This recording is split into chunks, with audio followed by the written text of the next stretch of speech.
You are listening to Keep Canada Weird. Handsome Aaron Airport, we are back for our 10th round of the Keep Canada Weird Mailbag. We got to get caught up on mail. We have a whole bunch from the last few weeks. But for people who are new to this series, what is the Keep Canada Weird Mailbag? The Keep Canada Weird Mailbag is a giant bag, and it's filled with letters and pictures and drawings and poems, all coming from the Keep Canada Weird Army. And every now and then it gets overflowing, and we need to address all of these letters and pictures and poems. And we like to do it on the air for the listeners to hear. It's like our dirty laundry, essentially. And we like to air the dirty laundry, see what issues we might have on our plates in the coming few months or in the past few months, maybe issues that need to be addressed and solved. So we're here to do that today. Yeah, and we got a smorgasbord of topics to discuss. Really, the mail we're going to be trimming off of the top of the mailbag comes from episode 184 to present, give or take. It's interesting to do this because you can kind of see which of the stories over the last 5 or 6 episodes really resonated with people, because we'll get a number of voicemails about a specific thing we said or a specific story we covered. And we can't air all of that dirty laundry in the regular weekly weird news roundup, but we fix that tonight in Keep Canada Weird Mailbag, episode 10, volume 10. Let's get right into it and hear some voicemails related to episode 184. One story in particular, and I'm kind of surprised that this generated such a response from the listeners out there, is the story of the quick change scam. You remember we talked about this. This is the hustlers who go into a store. When they're getting change, they will try to get you to get them different denominations of currency, and ultimately with the plan of tricking you into giving them more money than they should have. We have a lot of listeners who have things to say about the quick change scam. We're going to hear from 2 of them, one named Sarah and one named Sassy Stacy.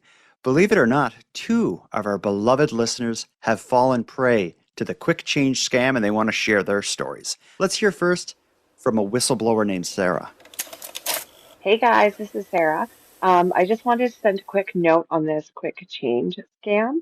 This has actually been going on for decades.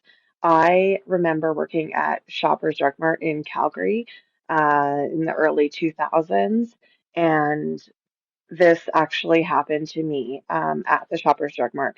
And I remember afterwards, management coming up and putting posters around about people who were doing this.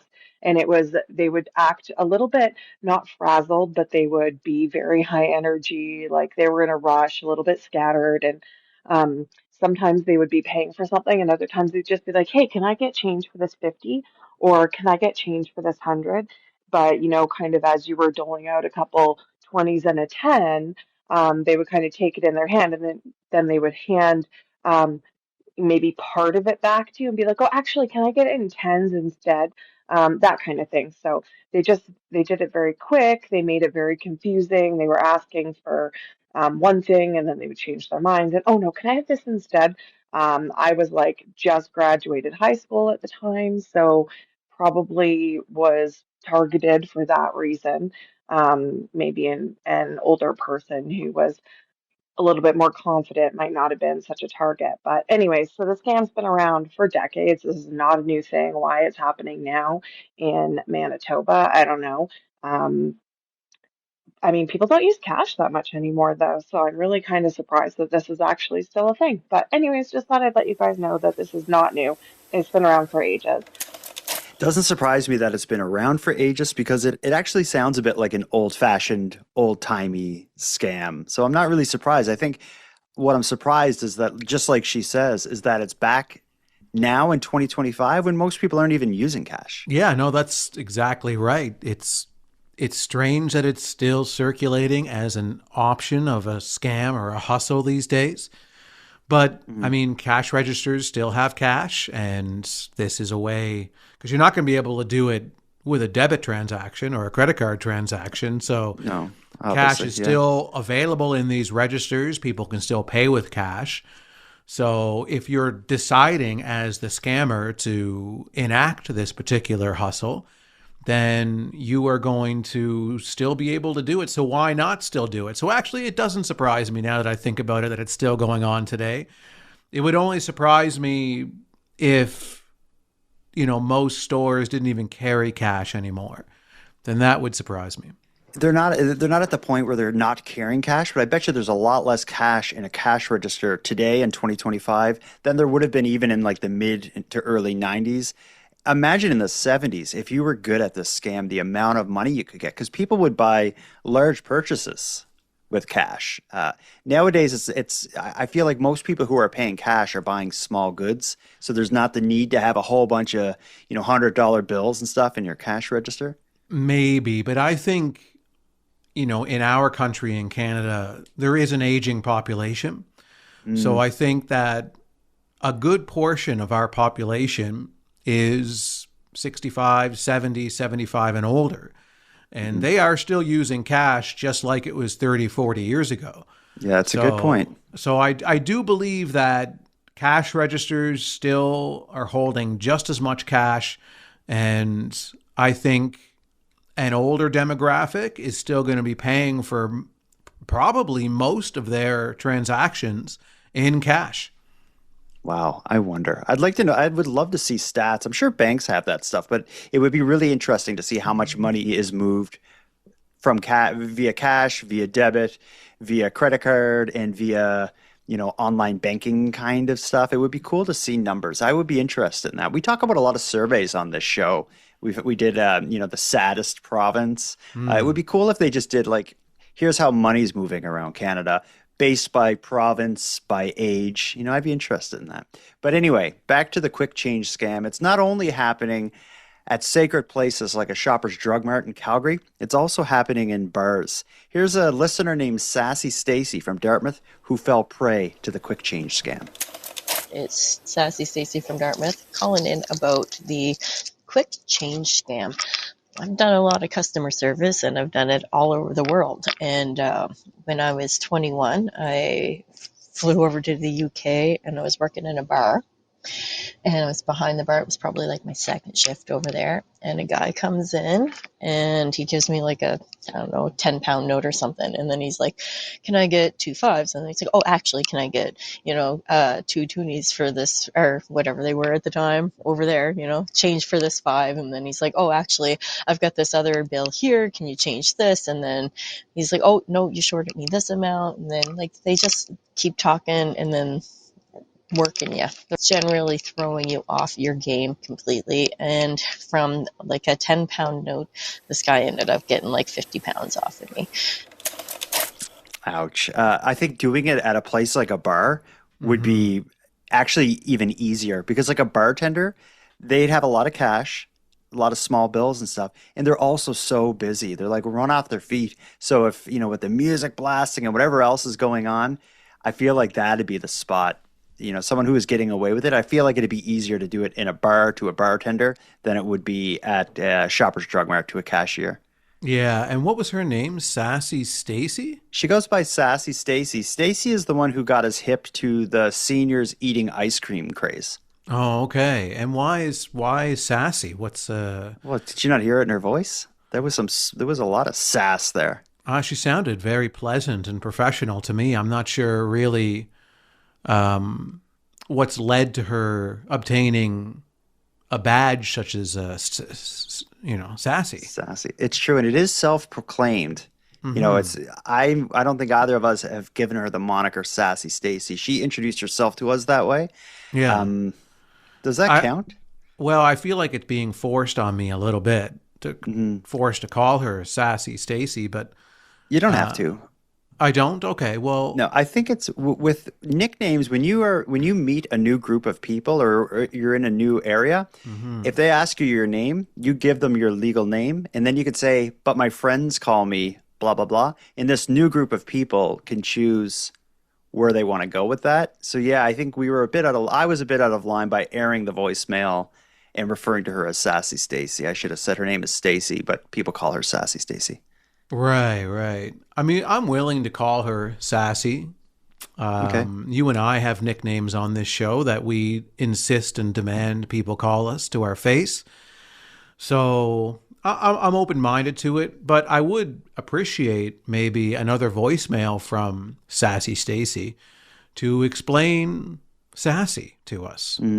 Yeah, there must be a story there. Yeah. Maybe the next mailbag we can devote the entire episode, the origin story of Sassy Stacy. We don't have time for it now, though. We got to move on to feedback about the Robbins Shrine. In episode 184, not only did we talk about the quick change scam, but we talked about the fella in, I think he was in Ontario, who had a shrine to Robbins Donuts in his home. We celebrated his shrine, and we hope to hook up with him at some point. But discussing him on the show in his Robbins Donut shrine did kick up a little bit of a conversation and some interesting feelings from a listener named Ellie. That story reminded her of the beef she has with Robbins Donuts and the one good thing she can say about Tim Hortons. Hey, Jordan and Aaron. This is Ellie, your correspondent from North Vancouver. And I want to say that you guys are really pushing Robbins Donuts to be Canada's national chain. But they do not serve Alberta, British Columbia, most of Saskatchewan, or any of the territories.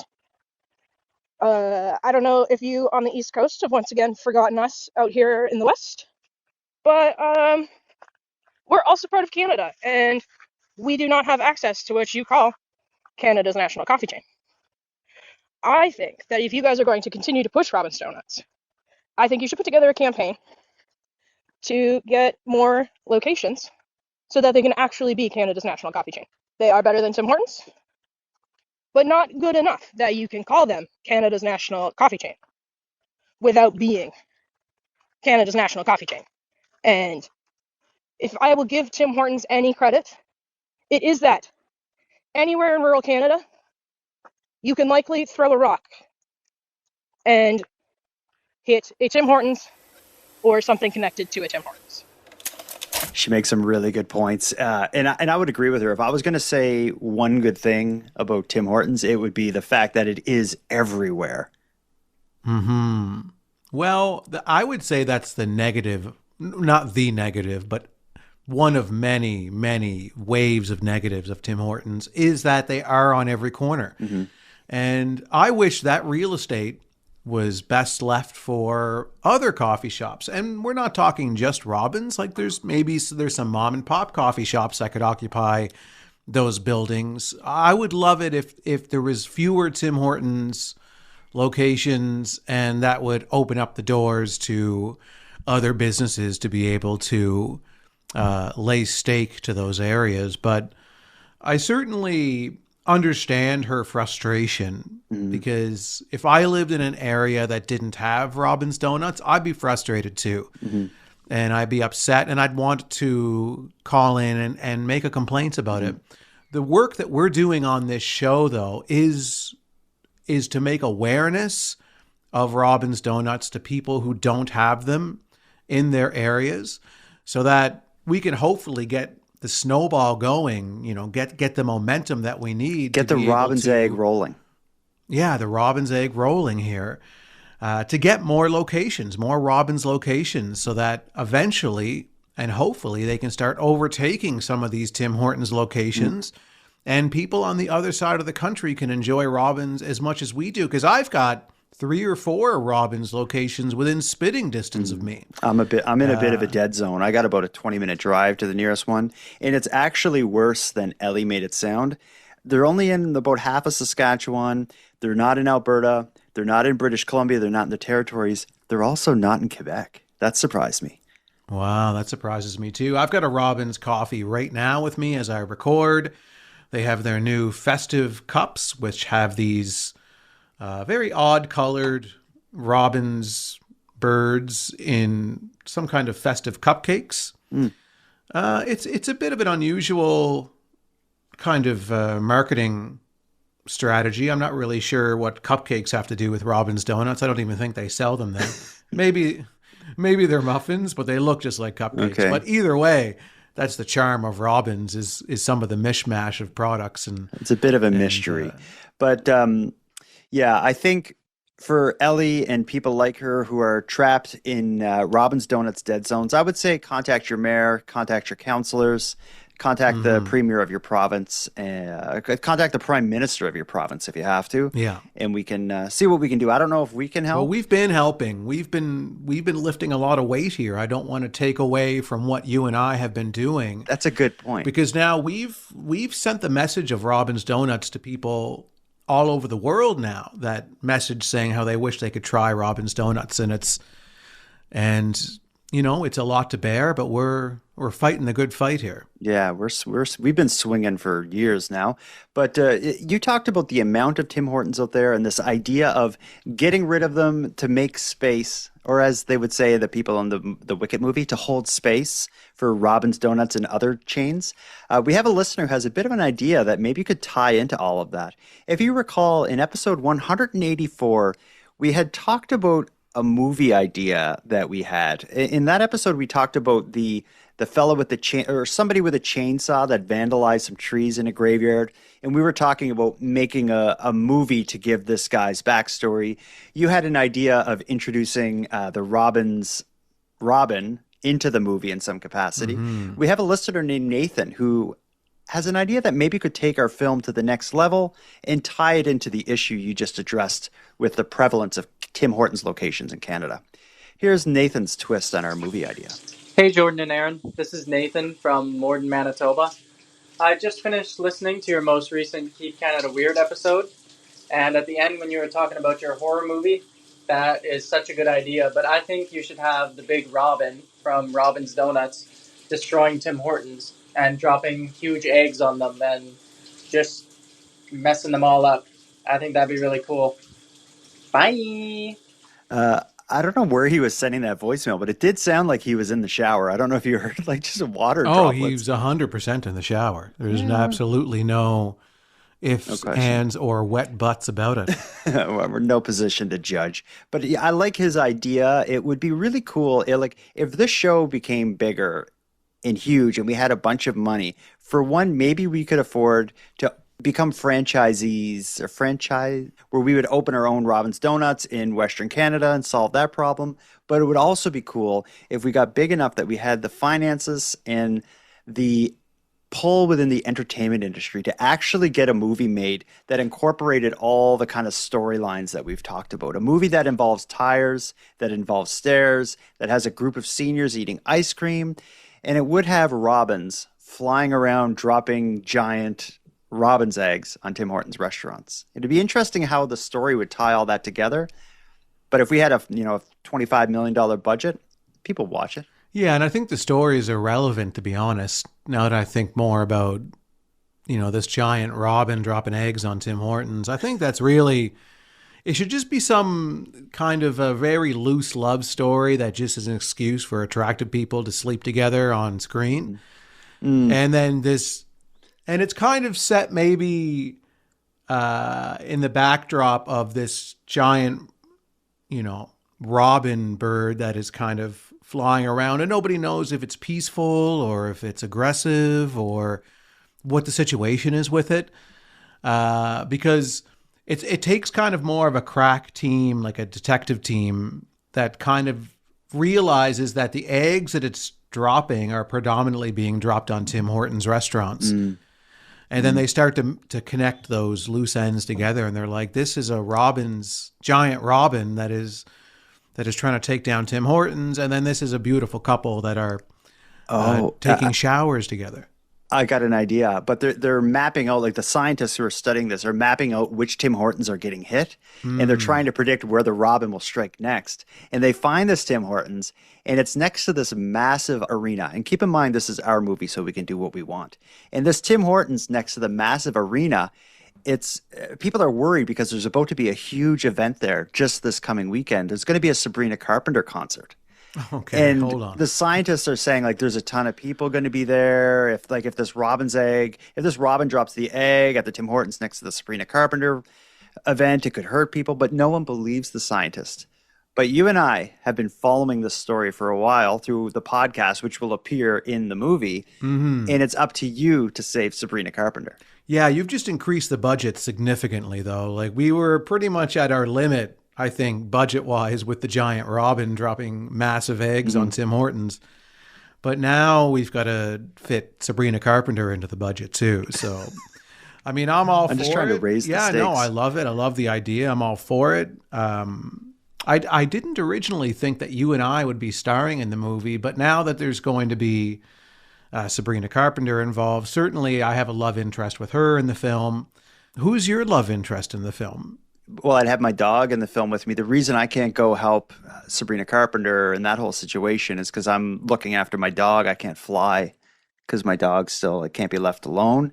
And still needs your dog's Penny still needs her Yeah, I have eardrops. to give Penny her. She has an ear infection, so I can't go save Sabrina Carpenter. So Mm. you're left alone to do it, which again just raises the stakes even higher. Yeah, it certainly does.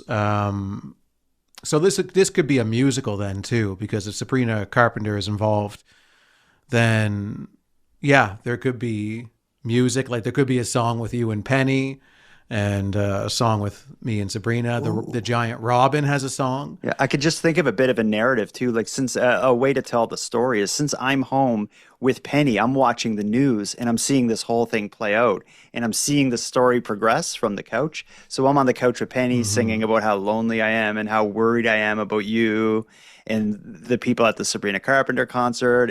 As news clips come of all the the amazing things you're doing on the way to. And every scene with you is just you holding Penny's head and dropping eardrops into her ear. So every time we cut to you, that's all you're doing throughout the entire movie.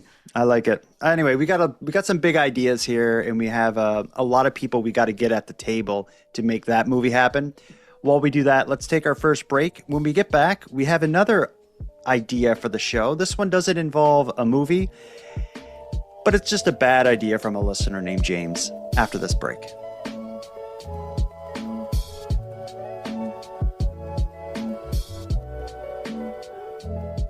Handsome Aaron Airport. Over the last 5 to 7 episodes, the period of time that this mailbag is covering, many people have been banned from the show.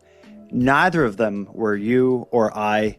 James thinks maybe we should change that and ban ourselves from our own show. And he has an idea on how this would work. Gentlemen, this is your Utah correspondent, James. I just finished listening to the most recent mailbag episode, and I think you missed an amazing opportunity with the two of you being banned. I think if you two got banned for one episode, it could be an entirely correspondent led episode.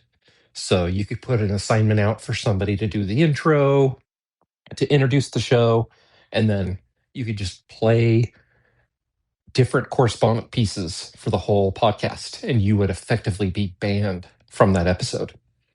Something to consider if you do really deserve a banning in the future. Do you want to talk that idea out? There's a lot I don't like about this. For one, it sounds like a ton of work for a show that you're banned from.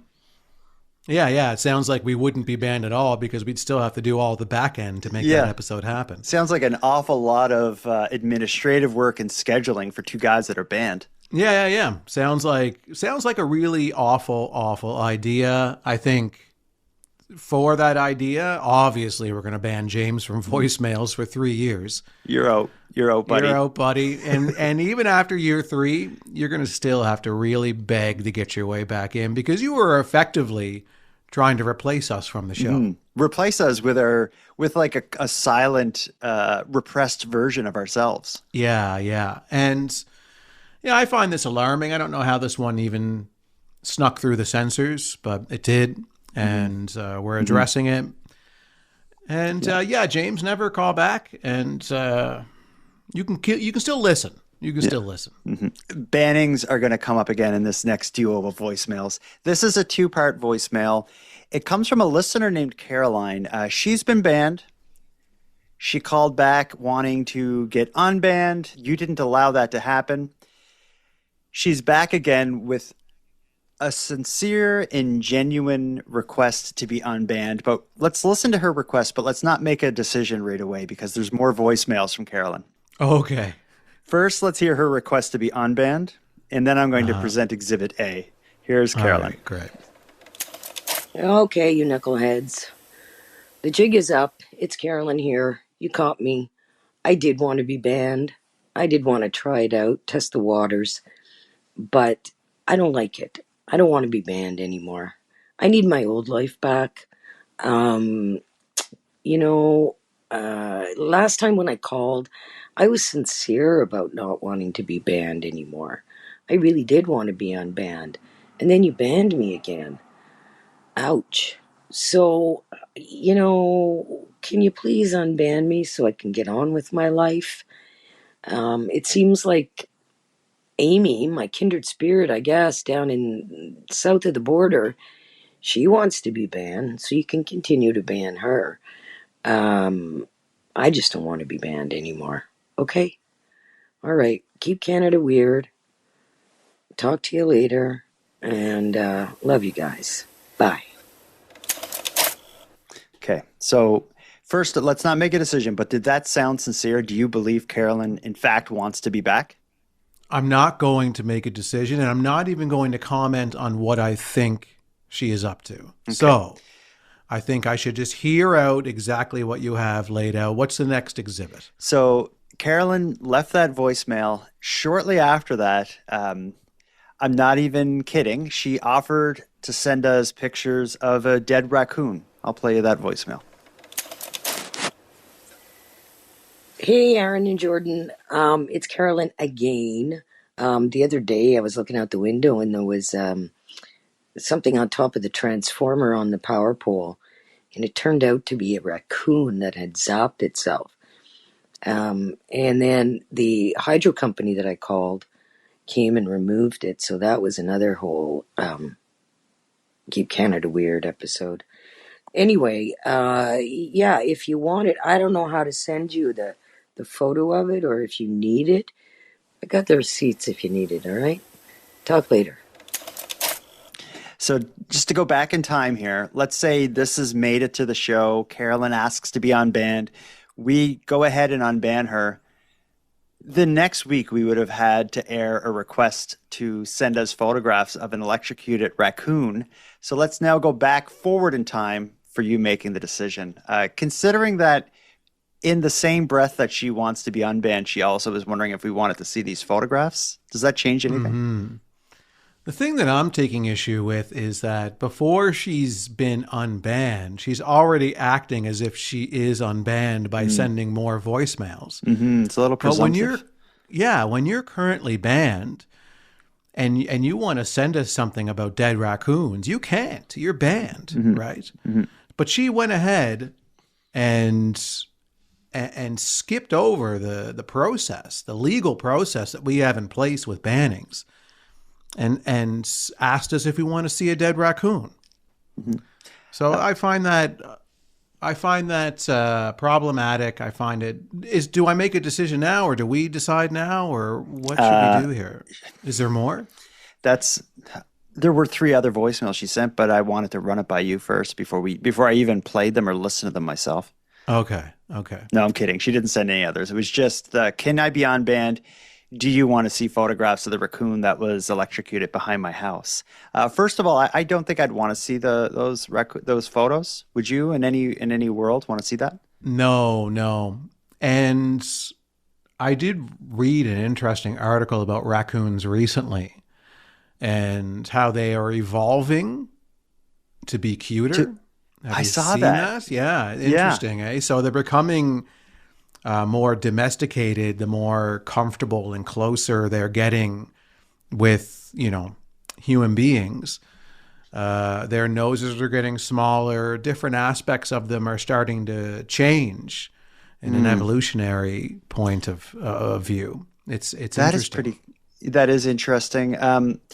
As far as a decision on Carolyn, I think I'd leave it to you, Aaron. You're the one who banned her. I haven't banned anyone yet. Do you want to open the door to Carolyn come back, or do you want to maybe offer some kind of exchange, or not an exchange, maybe offer some kind of meeting in the middle? Because she is pretty insistent. Like, this is the second time she's asked. And I truly don't believe that this is like a fetish. I don't think she's wanting the banning, the unbanning. I think she experimented with it. It wasn't what she wanted. And now she just wants to go back. What she's asking for is let's just hit reset. Right. Well, I'll say this. I'm willing to unban Carolyn, but she can't be banned ever again if she comes back. So Banned from being banned. she's banned from being banned. So if this is some kind of further exploration into the fetish, it's going to backfire on her because she'll be banned from being banned at this point in time. So once she comes back in, she's not allowed to leave. Mhm. She's got to get the first Keep Canada Weird tattoo. Yeah. So officially, Carolyn, you are unbanned. You're back in, but you're never to be banned again. So Settled. I'll just say Let's that. take our final break. When we get back, we have some stories involving rides, fairs, carnivals. One of them involves puking, and one of them involves almost dying at Disney. After this final break.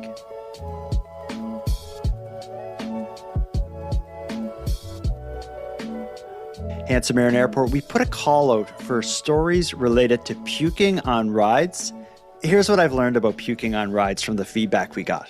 There are many people have experienced puking on a carnival ride, but in telling the stories, they're almost always the same. Someone gets on a spinning ride, they puked either on themselves or on the people next to them or on a loved one. But in order to get to the point that they tell the story of puking, there's this long drawn out explanation of what the ride is. We had the same trouble when we covered the zipper and the people getting hurt on the zipper. We had a hard time explaining what the zipper is and how it operates. I've realized that talking about carnival rides without video and photography is very difficult. It's unless you're like an engineer and you have the right language, it's hard to explain how the rides work. But anyway, all that to say, we have a lot more puking stories than we're going to hear tonight, but let's hear one. This is Christy from California's puking story. Hey, Jordan and Aaron, this is Christy from California. So I was at an amusement or a fair, I guess, and they had rides, and the fair comes every year. In this particular year, I was on the big boat ride where, it swings back and forth, and there's people on both sides of the boat and goes pretty high, almost goes fully in a circle, but not quite. And as we're on this ride, it goes all the way to the top, and then the power goes out for all of the rides. And that means that there's no brakes on this boat.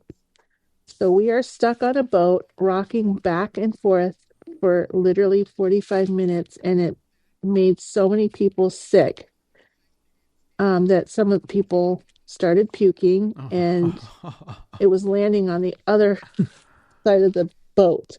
People on the other side. I never got hit, but my friend sitting next to me got hit by puke. It was horrible. It took them 45 minutes to get the boat to stop. Blech. Imagine, so the ride breaks. So instead of it like coming to like a pretty quick stop so everyone can get off, the ride would slowly have to just spin back and forth, waiting till like, inertia eventually slows it down and stops it, or whatever the word is in physics that would mean it would slowly stop spinning. As people are puking, probably the smell and the sound of that would make other people on the ride puke. And eventually, I can only imagine that at their feet, there was probably just like a wave of puke going back and forth on the boat as it slowly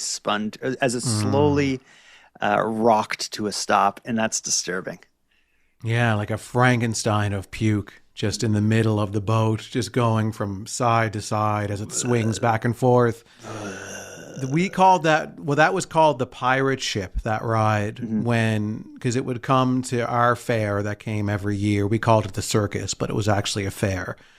And so that was officially called the pirate ship, the version that we had. I'm not sure if that's the universal name for it, but it was decorated like a pirate ship. And I'm sure there's other versions of it. Probably. Yeah, but I don't picture that as a big puking ride. The rides that I see as in the majority of what we got would have been rides that spin you in tight circles. Yeah, but if this ride wouldn't stop, because the power went out and it just kept going and going and going, and you had to wait 45 minutes, the human body is not built to go on 45 minutes of that. Yeah, that's true. And I can almost feel like your gut, like just from like dropping down and lifting up. On the 3 minute rides, one thing, after 45 minutes, you would just basically be seasick. And I Mm. think, it would only take, let's say you got 50 people on that ride, three of them probably had a big meal and some pop and stuff before they get on. Once those people puke, anyone else who was even near the edge of puking are going to be pushed over the edge by that whole sound and experience of being that close to the puke. And I think it would just be like, it would almost be like a viral puking situation Yeah. on that boat. Yeah. That's hell. Oh, it's hell and it's on Earth. When we talked about the zipper ride on episode 188 and the kid opening the door and the drunk guy falling out again on 188, I made a reference to not liking going on rides like this and a preference towards rides of a higher standard, things like Disney World, Universal Studios. We have a listener named Wendy who wants to let us know about the time she was almost killed at Disney World. Hi, Jordan and Aaron. This is Wendy. I am from North Carolina in the US. I was just listening to the Keep Canada Weird episode. Jordan, you said something about you think that you would trust Disney to be like more invested in keeping you alive. Well, I almost died on a Disney ride when I was like 16. I went with my school on a trip to Disney World. We were in Magic Kingdom, and don't know if you know the swing rides. Like you get into the swing, and there's like a whole like circle of hanging swings. The whole ride starts going really fast, and it's like pushes all the swings out really far, and you go around and around and around really fast. Well, I got on that thing and looked down to buckle the strap that comes up between your legs and attaches to the bar, and it was missing. So I can't buckle myself in. All I have is a little thin metal bar that actually can rise up and down when it isn't attached to the strap. So I look around for help and nobody is checking that everyone's strapped in. And then this ride starts going, and all of a sudden, like I am holding on for dear life. Literally, my body is out of the swing hanging, and my chin is and my hands and my chin are the only things holding me into the swing. My chin is like up against the bar, holding on for dear life. It was the most terrifying thing in my life. No one noticed, and like I thought I was gonna die. And then the ride stops, I get off. I don't tell anyone. I go meet up with my friends, keep riding rides. But it was the 90s. But anyway, I just had to comment on that because, yeah, in the 90s, I guess Disney was not really that safe either. Anyway, love the podcast. Bye. Hmm. Yeah, that's the kind of stuff that's the kind of stories that prevents me from enjoying those kinds of rides. Like one little problem like that, she's left dangling for her life as she's spinning in a big stupid circle on a dangerous swing. And then she's only a kid, so she never told anyone. The next person probably died. Yeah, maybe. And would you say that's her fault then, if that person's dead? Does it wash the blood off of Walt Disney's hands? Partially, yeah. Yeah, Yeah, it's she's partially responsible. Yeah, absolutely. I was interested in the fact that she went to Disney as a class trip. Yeah, what the hell? Like when we were in high school, we would go to a bowling alley twice a year. Twice a year? Maybe swimming. Well, we go skating. Like I remember, like in elementary school, we go skating once a year. We did go bowling in junior high, and that would have been a once a year thing. But my high school was next to a bowling alley, so that's probably the difference. Yeah. Mm-hmm. But a field trip to Disney World? Wow. What kind of school is that? That doesn't happen anymore. Or maybe it does. Imagine the logistics of being the teacher and the chaperones who have to manage that entire affair of, 20, 30 teenagers, bringing them to Disneyland. Mm-hmm. Getting on rides and running around. Yeah, that's crazy. I wonder if she went to a public school. I don't know, but I would say maybe one of the teachers rigged the ride so that trying to off this student because there's just too many of you. Yeah, this is nuts. Like, send a couple people up on this hell ride. And you're right, that is like the fun fact of that voicemail. Not that she almost died, the fact that she went there. The fact that she went there with her class. Yeah, that's the real meat of that story. So of the two stories related to rides, one had puking, one had a near-death experience. Do you notice how like stories like that always involve a description of how the ride works and you need to kind of put it together in your head? That was the linchpin on our puking series. We had a bunch of puke stories, but so many of them, like it was a lot of work to visualize the different rides. And sometimes I just couldn't do it. And sometimes the voicemail, like for it to make sense, I would need to have like 3 minutes of explanation of the ride before we got to the puking. So that idea of puke story special was kind of dead in the water, and it was also disgusting. We had a couple voicemails where people mentioned what was being puked out, and that was pretty awful. But we still could get more puke stories, just maybe not ride-related puke stories. Okay, what do you suggest? Just general puke stories. We doesn't both have to happen, right? We both love stories about malls. Do you think there's a market for puking at the mall stories? I'm trying to think if I ever puked at the mall. I don't think I have. I haven't either. But if someone out there has, I bet you they got a story to tell. Yeah, or if there's a puking at Tim Hortons story or something that's a bit more related to Keep Canada Weird, we'd accept that. That's true. And I think I'm not as interested in puking stories that involve alcohol.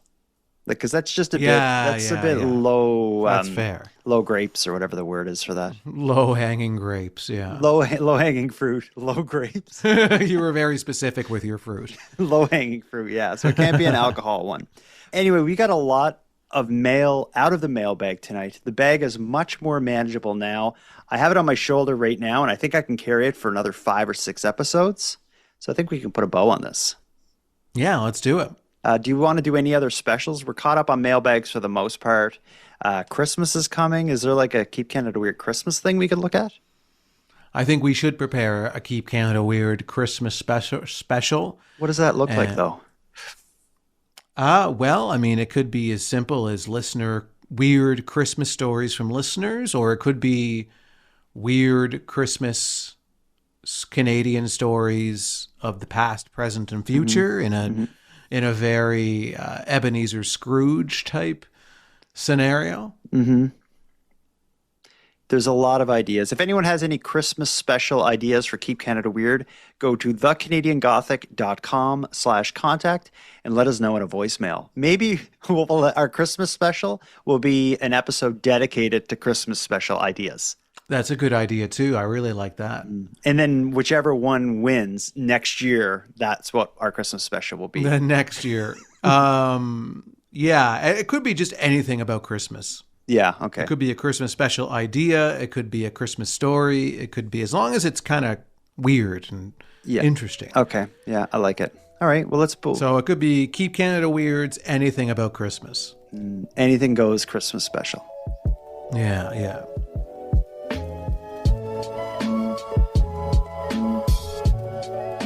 I want to thank you for helping Aaron and I fulfill our mission to keep Canada weird. Now, if any one of you listening want to get more involved in what we're doing, we need all the correspondence we can get. So if something weird happens in your area, or if you have any thoughts on anything we discussed tonight, let us know about it. The best way to reach us is by using the voice recorder that can be found at thecanadiangothic.com/contact. Now, I'm going to start wrapping up the episode, but before we part, let us thank a few people. First of all, Aaron and I want to give a big thank you to all the correspondents who contributed to this episode. If your voice message was aired on the show, go back to thecanadiangothic.com/contact and fill out the form to claim your swag pack and Keep Canada Weird badge. We'll happily get it right out to you. Next, a big shout out to Unicole for the intro and outro voiceovers, and Monty Data, who provides the outro version of O Canada that you're about to hear. And then lastly, but most importantly, we have a massive thank you to every one of you listening, as without your interest and your support, this work would be impossible. And for any one of you out there who want to support the show financially and get more out of the show at the same time, please consider the premium feed. Our premium feed subscription costs just a couple bucks a month, and that money will fund the creation of new episodes. But the premium feed will also give you those episodes early, give them to you ad-free, and give you access to a full back catalog of Keep Canada Weird episodes and bonuses. You can go premium at thecanadiangothic.com/subscribe. And even if the premium feed isn't for you, you can still support the show by simply sharing episodes on social media. That's free, and it's a big help. So until next time, take care of each other, hug your loved ones tight, and please keep Canada weird. And keep Canada weird. Please keep Canada weird.